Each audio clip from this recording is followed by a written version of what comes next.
and Birdwhistell in the U.S. Navy from 1957 to 1982 in the submarine force. I served in Florida, Virginia, Connecticut, California, and mostly in Connecticut, at submarine base in Connecticut. I turned 17 on May the 14th, and I joined the reserves on May 17th. Did I say, yes.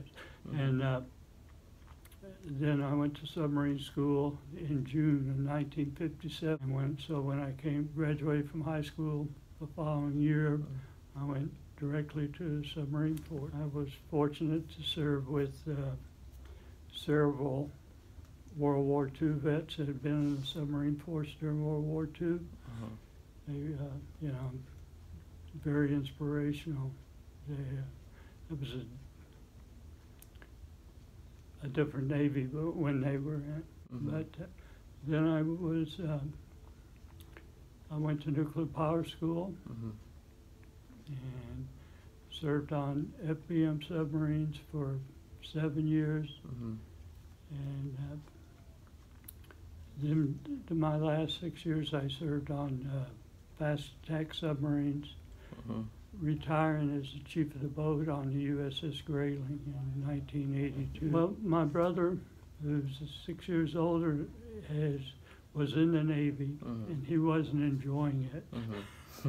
So he said, the best thing you can do as soon as you turn 17, so you don't get drafted, so join the reserves, and then you only have to do 2 years instead of 4 years. I see.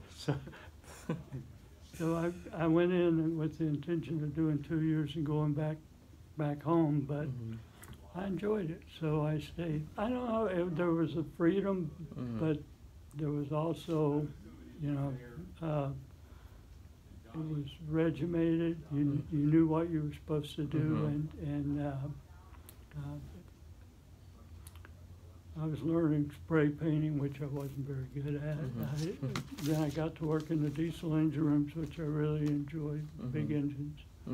It's that you have to learn basically what everyone on the submarine does, and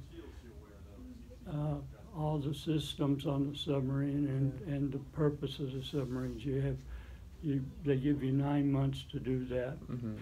I was in during the Vietnam War, but I was on submarines in the Atlantic, and so I was, you know, never in any combat.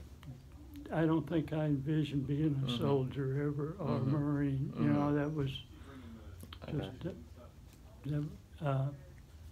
I have great respect for those people that want to go do those jobs. We were on daily ops out of Key West, and I was on an old World War II submarine. And I told you before, some of the guys are the chiefs were World War II vets. And this is August. July or August of '58, and the chief of the boat and another chief come back, and I was taking a nap, and they says, "Damn, I sure didn't want to go to war again." And this was the Lebanon crisis in 1958. It lasted about 4 days, or maybe a little bit longer than that. So there I was, you know, I said, "Oh, what did I get into?" Right. You know, these guys been to war, and it didn't last too long. The Marines went in, and it was over, or something like that. Like I said, I was chief of the boat, and that the senior enlisted guy on the submarine for the last two and a half years I was in the Navy. So when you're dealing with 100 different attitudes, you know, sometimes you gotta think what's right for the ship and what's right for the majority of the people, and try to make it all fair.